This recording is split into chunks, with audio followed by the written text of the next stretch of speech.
Greetings to all seekers of light and truth. This is video number 10 in the series about the life of John Newbrough. This video is entitled John Newbrough, the False Prophet, 1875 to 1881, Not a Faithless Life. And I'd like to first begin by pointing out that Owaspy is the premier spirituality book of all time, because it emphasizes certain universal truths, such as each person being responsible for their own salvation. That means that each of us should improve and monitor everything we say, do, and think.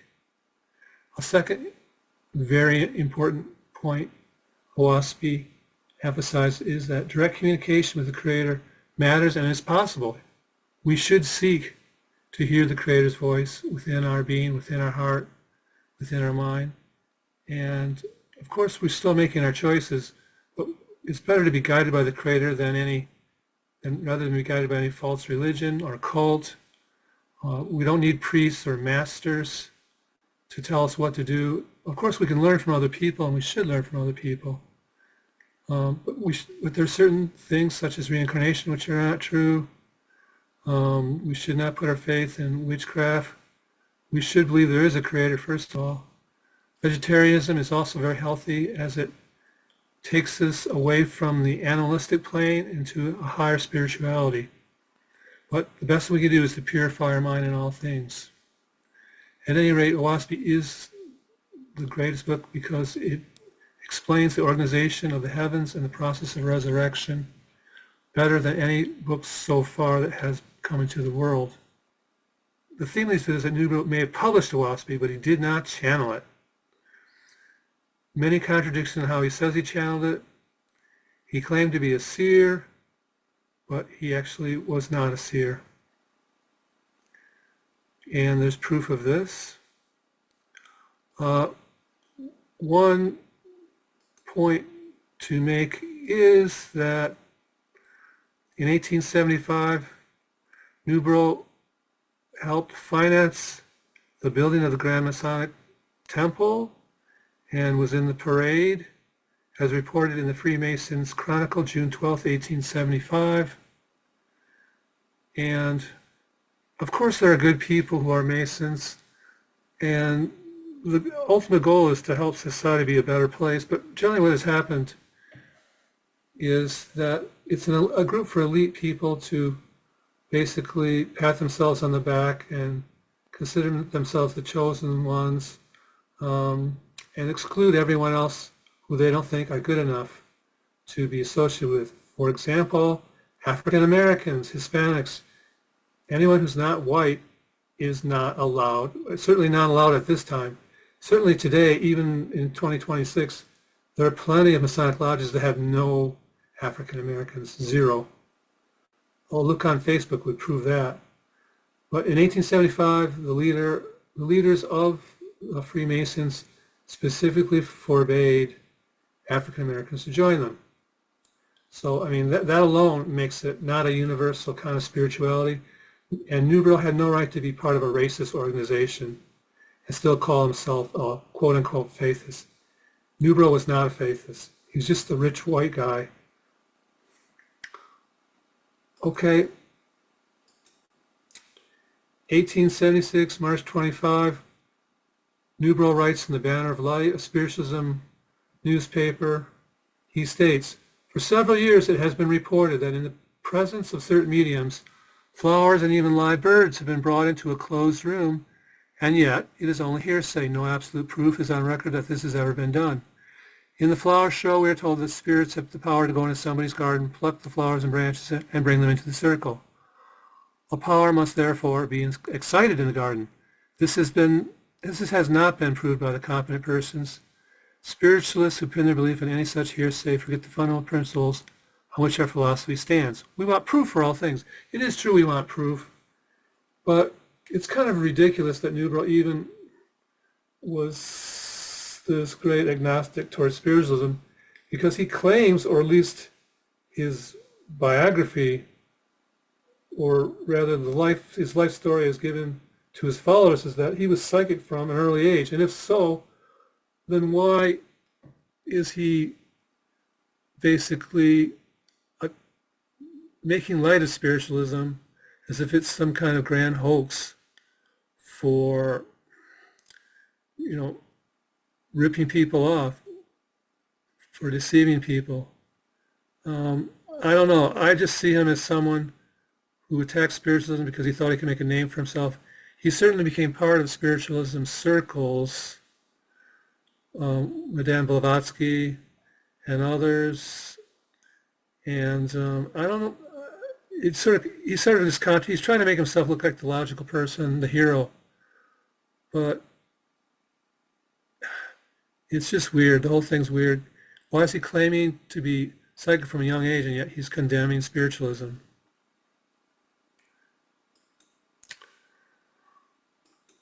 Okay, as a famous, or I should say a high-ranking member of Freemasonry, Newbrough was associated with many people from the spiritualism movement, from all those in the Theosophist movement, and that included Helena Blavatsky and Elizabeth Thompson. Elizabeth Thompson would go on to finance most of the publication of WASPI through the WASPI Publishing Company, and one of their associates, Baron de Palm, died in 1876, and he willed all his tremendous collection of manuscripts and spiritualist writings to Thompson, Blavatsky, and Newbrough, and this is likely where Newbrough obtained the manuscript of WASPI. Again, I don't know. We don't know who actually channeled WASPI. It's clear that Newbrough didn't, based on his lies and contradictions he states in the newspaper, as well as the fact that authorship software proves that he hacked WASPI by putting certain books into it. And also the way he lived his life was anything but as a faithist. And it's clear that he didn't even go through a 10-year period of purification based on the incidents that happened during that time, such as killing one of his dentist patients and continually trying to steal copyrights, such as for rubber teeth or for hand calculators.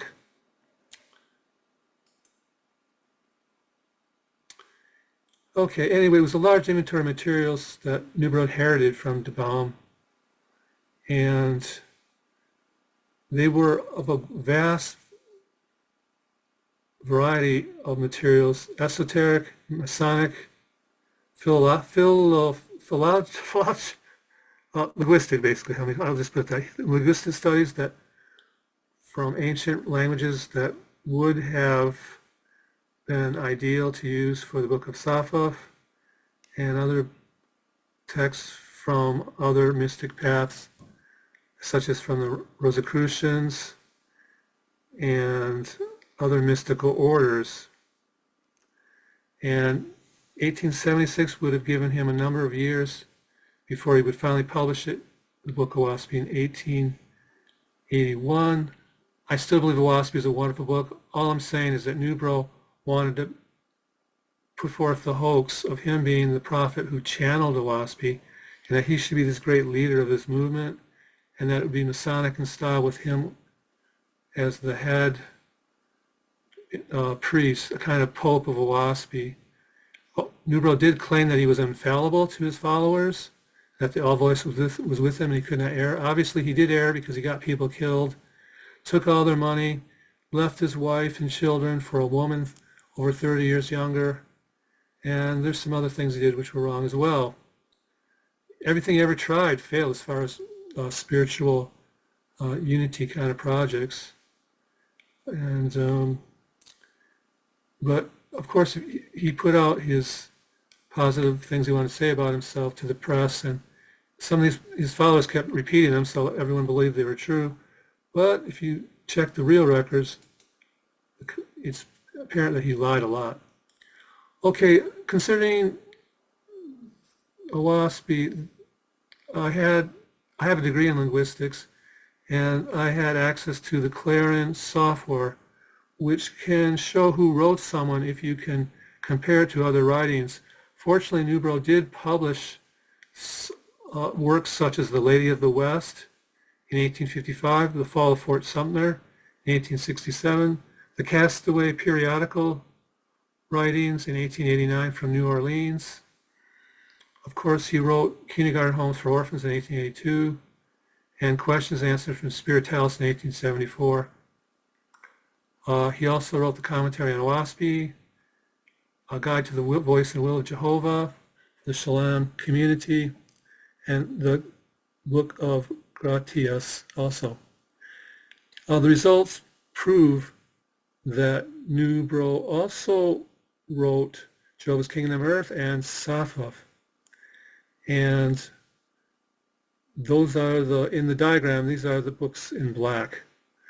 The books in blue, some alterations. There are some racist lines where African Americans or colored people, quote unquote, are made to look like inferior to the Ians, the white people.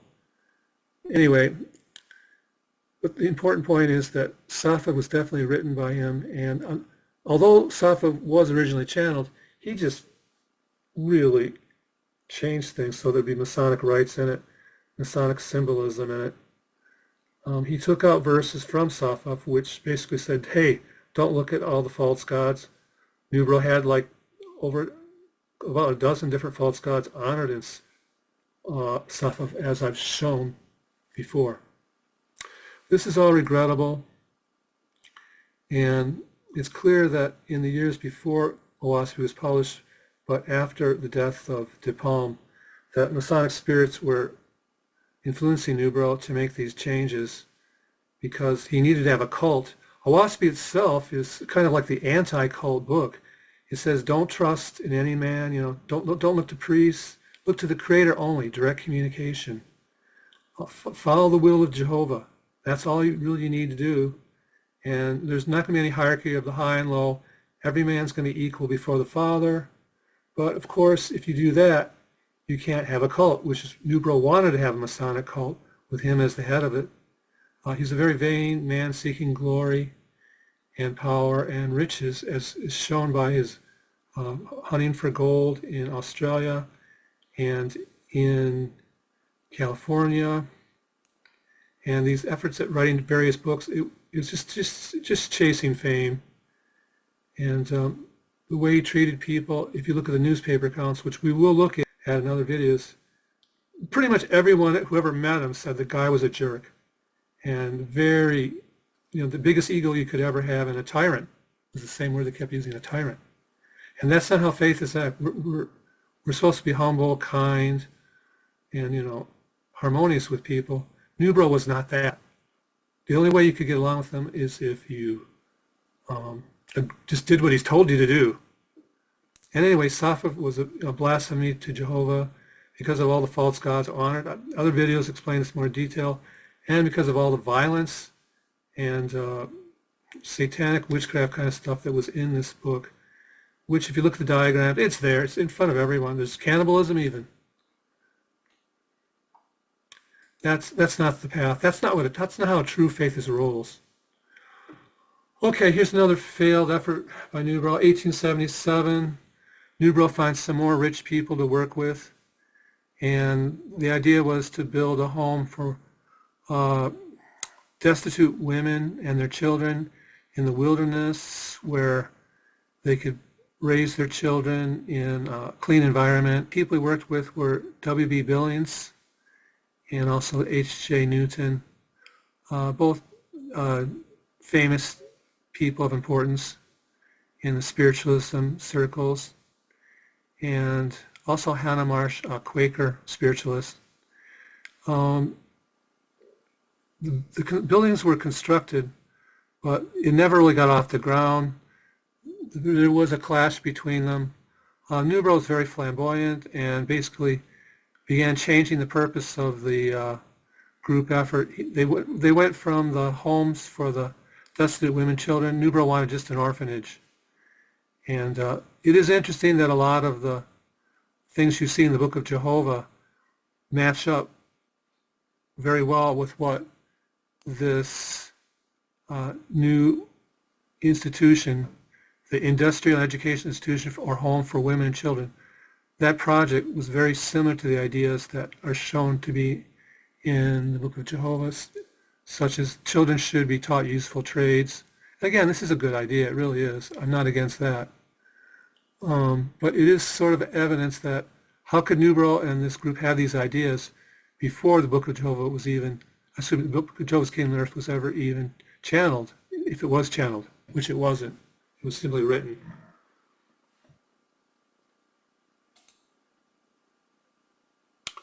Okay, another, there's the newspaper Contradictions and Lies.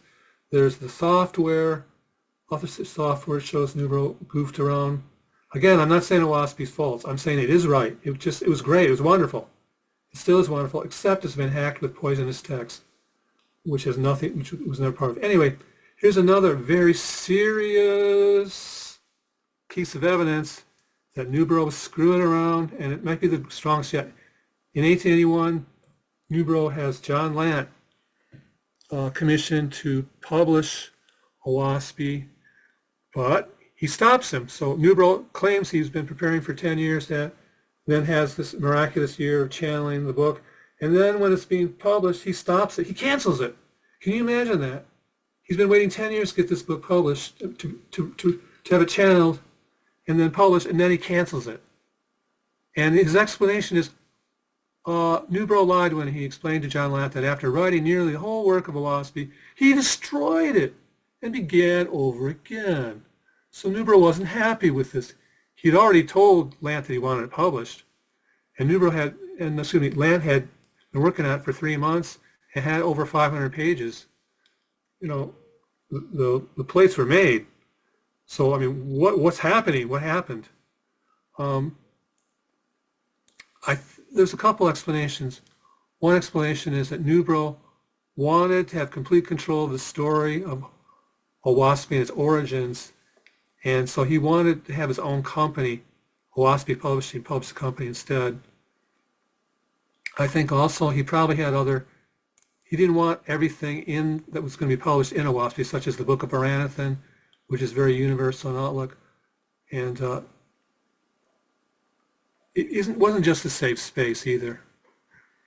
Anyway, Lant kept the plates, so this in itself allowed us to have the Book of Aranathan, the original Safaf, at least a few pages from it, published. And also, it is evidence that if this was a work of the angels, and they had the book, I mean, angels aren't going to send the book of OWASP to Newbrough and say, hey, all of a sudden, we've changed our mind. The Book of Aranathan, don't put it in. Yeah, the Book of Knowledge, we want you to just put part of it in and call it the Book of Ben. That doesn't make any sense at all. This is just Newbrough being pulled around by his nose, by the dark spirits, the Masonic spirits, and they basically just wanted. They probably had more Masonic material to put in the Book of Safaf. And again, there were racist texts too in there, which puts down anyone who's not white, which is hardly a good message to have in a WASP. At any rate, it's evidence, it's proof that Newbrough was not on the up and up with this, that he was not being guided by angels, because this is really sloppy to say, well, go, get half of it published, written, prepared for publication, and then yank it out. There was no good reason to do this, other than he just wanted more control, and the spirits had some more bad things to put in Safaf and other places. And the ultimate result was these toxic texts scared people away from OWASP. Darkness. As good as OWASP is, many people just want to overlook the crap that's in Safaf and the racism that's in other parts of OWASP. But if you're just looking at this objectively, we have to face the fact that the Book of OWASP is so wonderful. It should have a greater following than the Christian Bible, than any other religious book, the Quran, you name it, because it's such an enlightening book. But it doesn't, because people see these crazy pictures and these crazy, terrible words about cannibalism and witchcraft, and they just say, I don't want this. And they won't even try reading it. It's really unfortunate.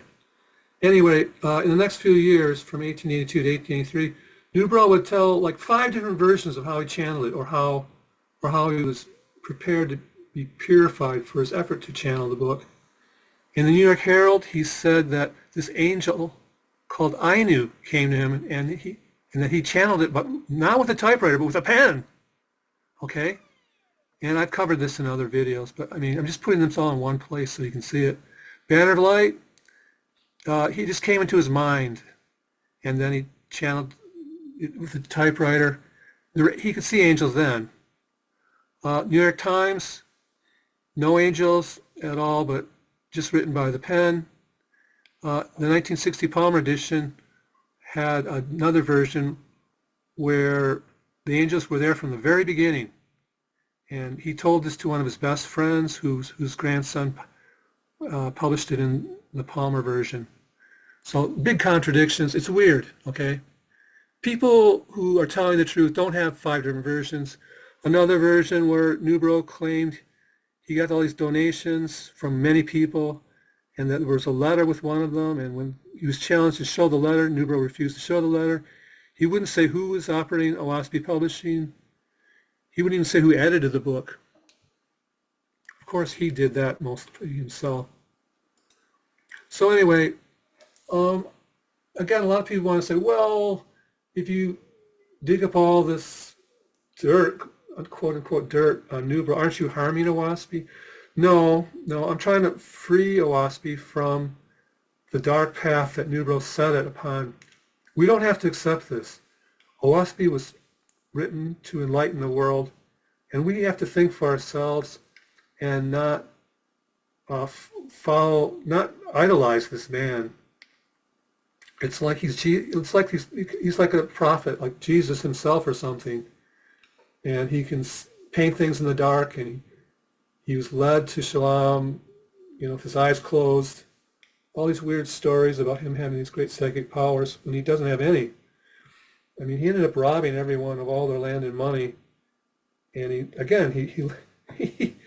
as soon as after Owaspy was published, he had a baby out of wedlock, with his dental assistant who was like 30 years younger than him, and he paid for her to have an apartment. His wife objected to all the spending his money, and Newbrough attacked his wife for complaining about his charity. Yeah, charity for his mistress. I mean, that's really despicable.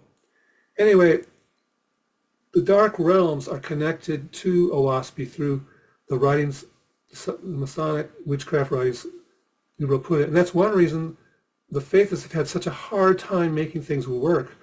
We usually don't work together very well. And it's because there is a darkness that's connected to Owaspy through these Safavid writings. I'm not saying that reading Safa makes you, possessed. I'm just saying it's a factor, and we need to be clean. I think that everyone has a right to know the full truth, and that's what Owaspy is about anyway, to know the full truth about anything. We shouldn't just say, well, this is the Christian Bible, so believe whatever it says. Well, this is John Newbrough's life. He was a great man because we were told he was a great man, and we have to accept what he did.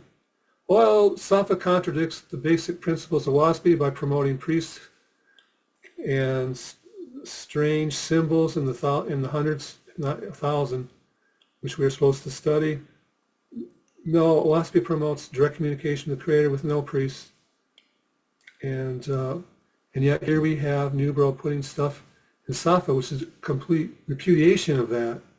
And he set the lodges to carry it up. He set the lodges so they would have this religious cult master kind of thing going on.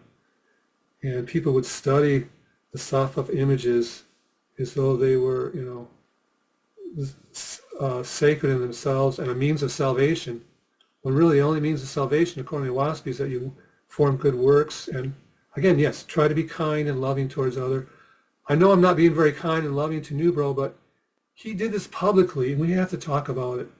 I'm sure he's going to work to make amends for all of this, but we'd all be in a much better place if he had just published the WASPI in its original state from the angelic heavens where he, as it was given in the first place. And I really believe we all work better together if we have a clean WASPI with no bad stuff in it anymore. Okay, thank you for listening. Greetings to all seekers of light and truth. This is video number 10 in the series about the life of John Blue Newbrough. This video is entitled John Newbrough, the False Prophet, 1875 to 1881,